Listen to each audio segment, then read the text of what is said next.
Hello friends, Heidi here from Rain Country. God is good all the time, and I'm here for a part 2 in natural healing testimonies, and these are from my followers. So I've been asking people to share their own natural healing testimonies so that I can read them and share them with you while you're doing your other chores. You can just listen if you don't have time to always read through all the comments. And this way too, we can make sure that if people want it kept anonymous, I can keep it anonymous. So I won't be reading any names, but if people want to share their own or even say, hey, that story was mine and I can attest this is true and so on, whatever, they can do that in comments down below.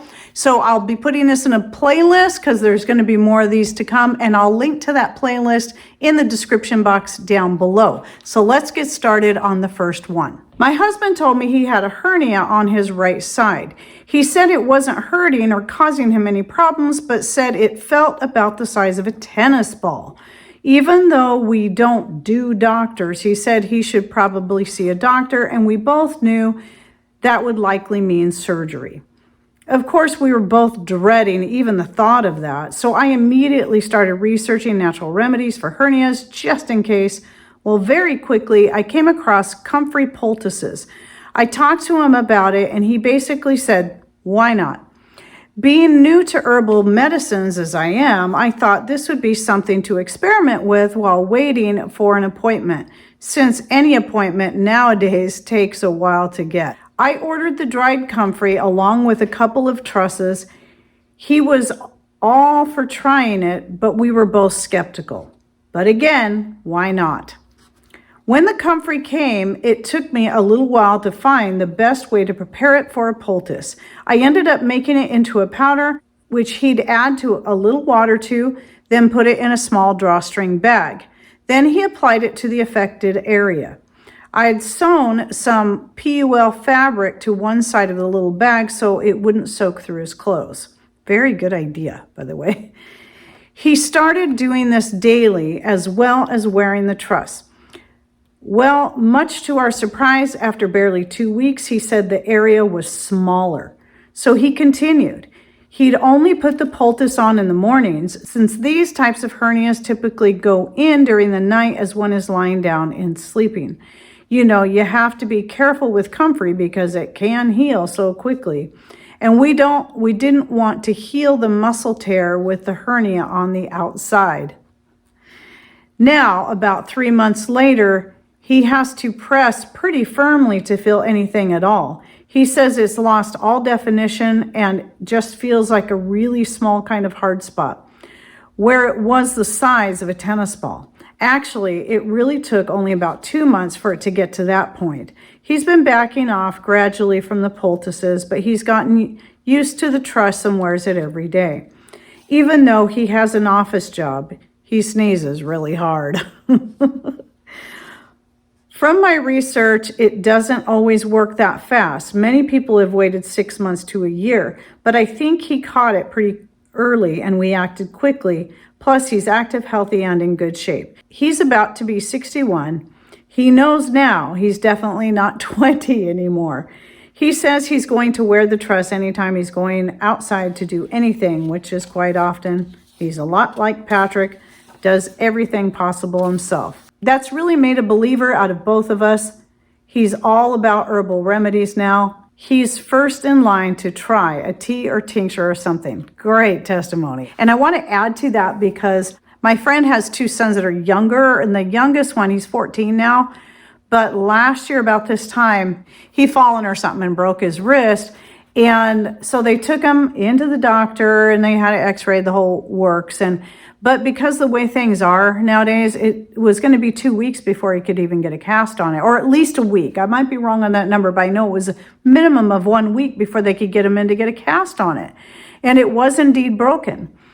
And so what she did in the meantime is I'd given her, a year or so prior, some comfrey plants. And I think maybe she used it from those, or maybe some that she had dried, she had bought dried.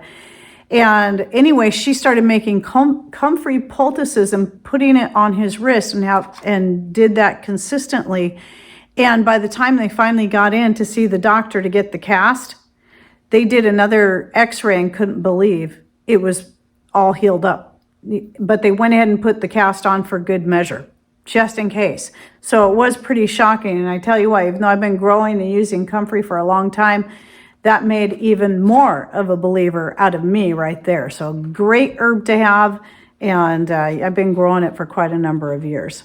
Okay, so number 2, I started having issues with urinary tract infections in my teens. The doctor would prescribe antibiotics, which gave the appearance of taking care of the problem, but I would just end up with issues again shortly after. One time, I even ended up with a kidney infection, which they believe stemmed from a UTI. Kidney infections are rough. I was turned onto D-mannose, which I buy in powder form to avoid any extra ingredients. Most of the time it takes care of the problem immediately, but if I have a stubborn case, I just take it multiple times and drink lots of water. I rarely have urinary tract issues these days, but if I experience any discomfort, I take D-mannose right away. I also used to have digestive issues, which I largely turned around with dietary changes and consuming prebiotic food and beverages. I know these healing testimonies are not as dramatic as some, but they sure have improved the quality of my life. I am so happy that I went the natural health route over 15 years ago. So to me, I think that's plenty dramatic. I mean, you know, sometimes the things that might seem small to others can be really big issues, especially if it's something you're chronically dealing with or having to deal with a lot. Anything that's going to bring any form of healing is dramatic, and I think it's a great testimony. They both are. So number 3, this person, they had shared some pictures of their toenail before and after, but they didn't want me to share them on here, so I'll just read this as is. Here's before and now of my toenail that had an infection. It's been about 6 weeks. I treated it with topical oregano oil. First, I soaked my toe in Epsom salt. Then, for the next few days, applied a few drops of the oil to both the root and under the nail. Of course, it has grown out, but the inflammation went away and infection dried up. Now, I'm assuming, she didn't specifically say, but I'm assuming that could be a fungal infection because I know oregano oil and Epsom salts are really great for helping with toenail fungus infections, as are tea tree oil, clove oil, and many other things you can use to help with that. So number 4, and this one's going to be a bit longer. I love and respect your knowledge of herbs, and I do my own thing herbally as well, but I don't know everything and won't in my time left. I do know that I have had crippling gut issues for decades. I have spent thousands of dollars and spent time in the hospital only to be told it was my nerves, and if I'd calm down, it would get better. I worked from home mostly because I was tied to a bathroom. I was told this about castor oil and was desperate enough to try anything. By my reasoning, why it works is because the cold-pressed oil still has the active ingredient that bad people turn into a terrible thing, like they do with most everything. However, only a microscopic amount is enough to do what needed doing in my gut, and my stress level and nerves are, if anything, worse rather than better. I share this with everyone I know that mentions castor oil. IBS or any other colon issue, I was told this and it worked for me. Each individual's choice whether they want to consider it or not.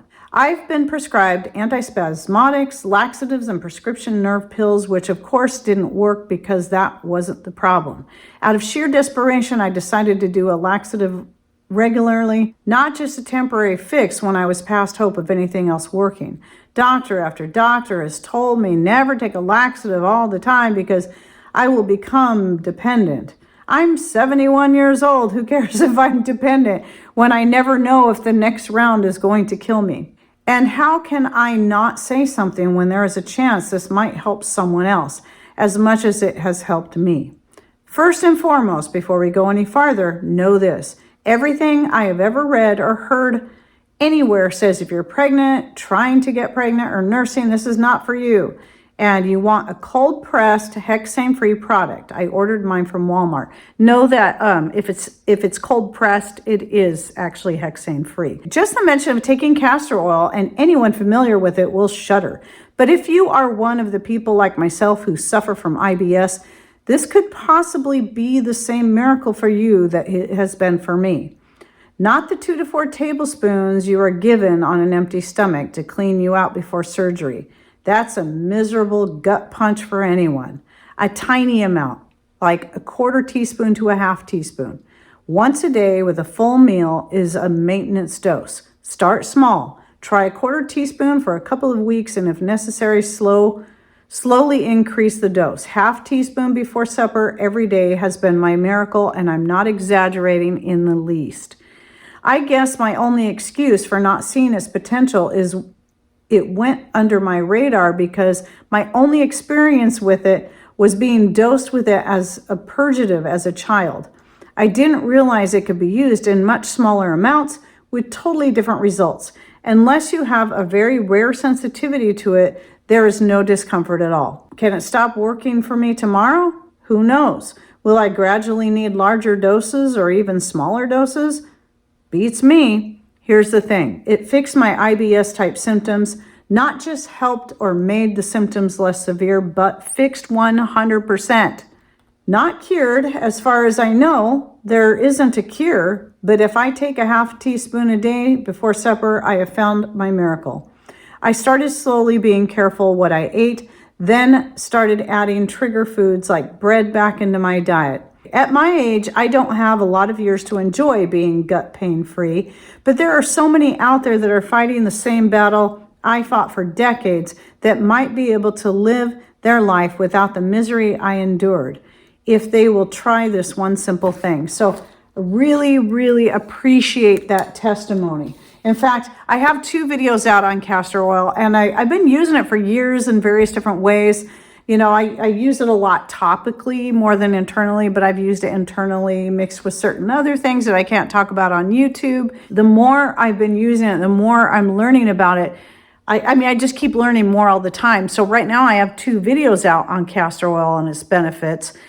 And then, you know, because I did the one, then I learned more, and so I did another one, and then I've been learning more. So I'll probably be doing a 3rd video on castor oil. But I do want to say this one thing.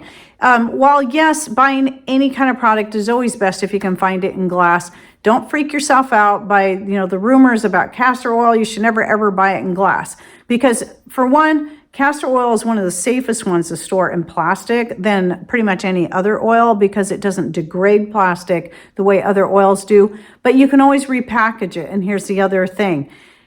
Even if you bought it in glass and you think you're safe, it was originally stored and shipped in plastic drums in the first place.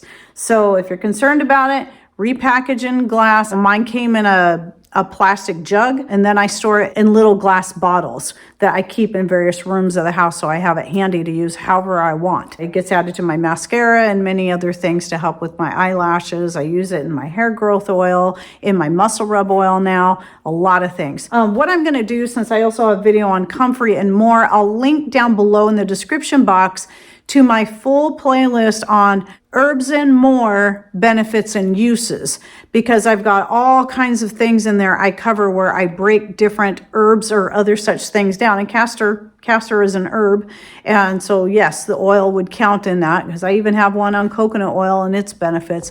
So you can go through that list. You can find the comfrey, you can find the castor oil, and all the other things I have in there so far. Been building on that list for 7 years now, and I'm still adding more to it all the time.